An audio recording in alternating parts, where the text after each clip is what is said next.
Viral sa online ang kumakalat na video ni Kobe Paras at Kailin Alcantara na kung saan ay makikitang nakakandong si Kailin kay Kobe. Sa naturang video ay makikitang kinakantahan ni Kobe si Kailin nang hinahanap-hanap kita at may pahalik-halik pa si Kobe sa balikat ni Kailin. Nagkasiyahan sina Kobe at Kailin kasama ang barkada nila. Talagang enjoy na enjoy sila, nakitang-kita sa video na ine-enjoy nila ang sweet moments nila. Napaka-sweet ni Kobe sa aktres na napakahigpit ng yakap niya kay Kailin. At makikita din si Kailin na maalaga din siya kay Kobe na todo ayos ang buhok ng kanyang nobyo.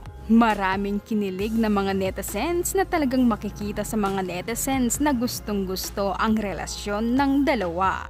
Tama ang hinala ng netizens na magjowa na ang dalawa kahit todo dinay pa sila sa mga media. Halatang halata naman sa kanilang mga kinikilos na magkarelasyon na silang dalawa.